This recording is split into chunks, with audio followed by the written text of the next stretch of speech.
মার্কিন মুলুকে রোহিত শর্মা নেতৃত্বাধীন ভারতীয় ক্রিকেট টিম চলতি টি-20 বিশ্বকাপে জোড়া জয় পেয়েছে। প্রথমে আয়ারল্যান্ড, তারপর পাকিস্তানকে হারিয়েছে টিম ইন্ডিয়া। আজ বুধবার জয়ের হ্যাট্রিকের লক্ষ্যে আমেরিকার বিরুদ্ধে নামবে মেন ইন ব্লু। এর মাঝেই ভারতীয় টিমের ক্রিকেটাররা অসন্তুষ্ট। তার আসল কারণটা কি? আসলে টিম হোটেলের জিম পছন্দ হচ্ছে না ভারতীয় ক্রিকেটারদের। একাধিক রিপোর্ট অনুযায়ী বিরাট রোহিতদের তাদের টিম হোটেলের জিম পছন্দ হচ্ছে না, তাই তাদের মার্কিন মুলুকে নিতে হয়েছে অন্য জিমের মেম্বারশিপ। এই প্রথম মার্কিন মুলুকের সমস্যায় পড়লেন না ভারতীয় ক্রিকেটাররা। এর আগে ভারতীয় ক্রিকেট টিমের অনুশীলন মাঠ নিয়ে সমস্যার কথা জানা গিয়েছিল।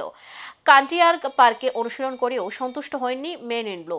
বারবার শোনা গিয়েছিল সবকিছুই যেন যেমন করেই হোক উত্তরে দেওয়া যাক ব্যবস্থা করা হয়েছে মার্কিন যুক্তরাষ্ট্রে। অবশ্য ভারতীয় ক্রিকেট টিম এবং টিম ম্যানেজমেন্টের অন্য কেউ এই টিম হোটেলের জায়গার আলাদা জিমে মেম্বারশিপ নেওয়া নিয়ে কোনো মন্তব্য করেননি।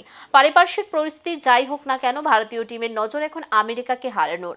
আমেরিকাকে আজ হারালেই ভারত পৌঁছে যাবে টুর্নামেন্টের সুপার 8-এ। ভারত ও আমেরিকা দুটো দলই টুর্নামেন্টে হারের মুখ দেখেনি। এবার দেখার চলতি বিশ্বকাপে যুগ্ম আয়োজক আমেরিকাকে মেন ইন ব্লু হারিয়ে সুপার 8-এ পাকা করতে পারে কিনা।